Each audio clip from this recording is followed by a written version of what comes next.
जिसने मन को जीत लिया है उसने पहले ही परमात्मा को प्राप्त कर लिया है, क्योंकि उसने शांति प्राप्त कर ली है। ऐसे मनुष्य के लिए सुख दुख, सर्दी गर्मी और मान अपमान एक से है। जो दान कर्तव्य समझकर बिना किसी संकोच के किसी जरूरतमंद व्यक्ति को दिया जाए वह सात्विक माना जाता है।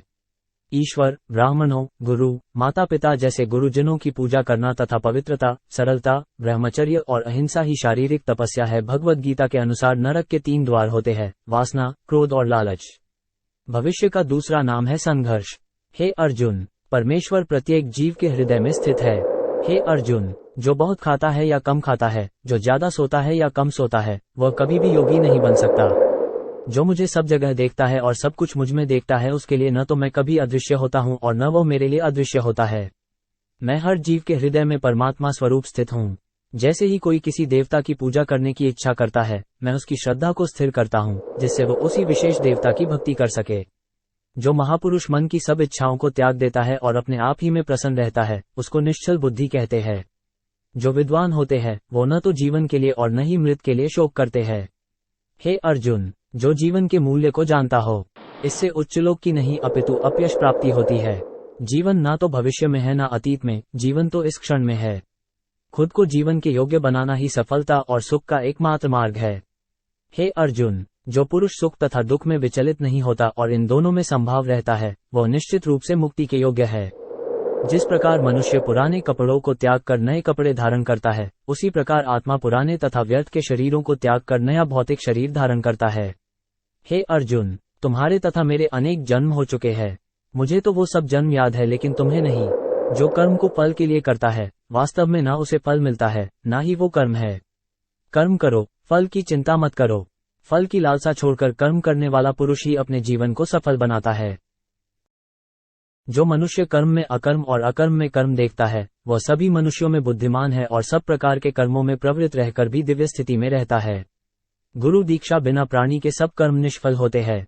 अपने अपने कर्म के गुणों का पालन करते हुए प्रत्येक व्यक्ति सिद्ध हो सकता है। यज्ञ, दान और तपस्या के कर्मों को कभी त्यागना नहीं चाहिए, उन्हें हमेशा संपन्न करना चाहिए। हे अर्जुन, जो बुद्धि धर्म तथा अधर्म, करणीय तथा अकरणीय कर्म में भेद नहीं कर पाती, वह राजा के योग्य है। जो पुरुष न तो कर्मफल की इच्छा करता है और न कर्मफलों से घृणा करता है, वो सन्यासी जाना जाता है। जो मनुष्य अपने कर्मफल प्रति निश्चिंत है और जो अपने कर्तव्य का पालन करता है, वही असली योगी है। मनुष्य जो चाहे बन सकता है, अगर वो विश्वास के साथ इच्छित वस्तु पर लगातार चिंतन करे तो। मेरा तेरा, छोटा बड़ा, अपना पराया, मन से मिटा दो, फिर सब तुम्हारा है और तुम सबके हो। जो हुआ वो अच्छा हुआ, जो हो रहा है वो अच्छा हो रहा है, जो होगा वो भी अच्छा ही होगा। अगर कोई प्रेम और भक्ति के साथ मुझे पत्र, फूल, फल या जल प्रदान करता है, तो मैं उसे स्वीकार करता हूँ। जिसने मन को जीत लिया है उसके लिए मन सबसे अच्छा मित्र है, लेकिन जो ऐसा नहीं कर पाया उसके लिए मन सबसे बड़ा दुश्मन बना रहेगा। मैं ही लक्ष्य, पालनकर्ता, स्वामी, साक्षी, धाम, शरणस्थली तथा अत्यंत प्रिय मित्र हूँ। मैं सृष्टि तथा ब्रह्मांड, सबका आधार, आश्रय तथा अविनाशी बीज भी हूँ। जब भी और जहाँ भी अधर्म बढ़ेगा, तब मैं धर्म की स्थापना हेतु अवतार लेता रहूंगा। भक्तों का उद्धार करने, दुष्टों का विनाश करने तथा धर्म की फिर से स्थापना करने के लिए मैं हर युग में प्रकट होता हूँ। जो लोग निरंतर भाव से मेरी पूजा करते हैं, उनकी जो आवश्यकताएं होती है, उन्हें मैं पूरा करता हूँ और जो कुछ उनके पास है, उसकी रक्षा करता हूँ। हे अर्जुन, मैं वो काम हूँ जो धर्म के विरुद्ध नहीं है। हे अर्जुन, जो मेरे आविर्भाव के सत्य को समझ लेता है, वो इस शरीर को छोड़ने पर इस भौतिक संसार में पुनर्जन्म नहीं लेता, अपितु मेरे धाम को प्राप्त होता है। हे पार्थ, जिस भाव से सारे लोग मेरी शरण ग्रहण करते हैं, उसी के अनुरूप मैं उन्हें फल देता हूँ।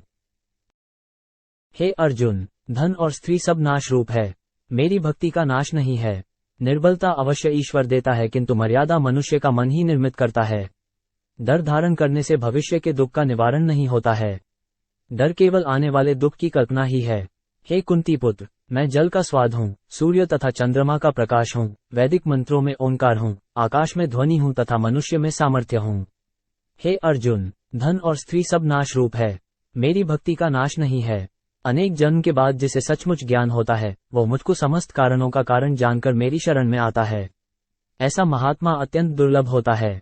हे अर्जुन, श्री भगवान होने के नाते मैं जो कुछ भूतकाल में घटित हो चुका है, जो वर्तमान में घटित हो रहा है और जो आगे होने वाला है, वो सब कुछ जानता हूँ। मैं समस्त जीवों को भी जानता हूँ, किंतु मुझे कोई नहीं जानता। जो व्यक्ति निरंतर और अविचलित भाव से भगवान के रूप में मेरा स्मरण करता है, वो मुझको अवश्य ही पा लेता है। जो लोग हृदय को नियंत्रित नहीं करते हैं, उनके लिए वह शत्रु के समान काम करता है। जो सब प्राणियों के दुख सुख को अपने दुख सुख के समान समझता है और सबको संभाव से देखता है, वही श्रेष्ठ योगी है। हे अर्जुन, क्रोध से भ्रम पैदा होता है, भ्रम से बुद्धि व्यग्र होती है, जब बुद्धि व्यग्र होती है तब तर्क नष्ट हो जाता है, जब तर्क नष्ट होता है तब व्यक्ति का पतन हो जाता है। प्रत्येक बुद्धिमान व्यक्ति को क्रोध और लोभ त्याग देना चाहिए, क्योंकि इससे आत्मा का पतन होता है। जिसने जन्म लिया है उसकी मृत्यु निश्चित है और मृत्यु के पश्चात पुनर्जन्म भी निश्चित है। जो लोग भक्ति में श्रद्धा नहीं रखते, वे मुझे पा नहीं सकते।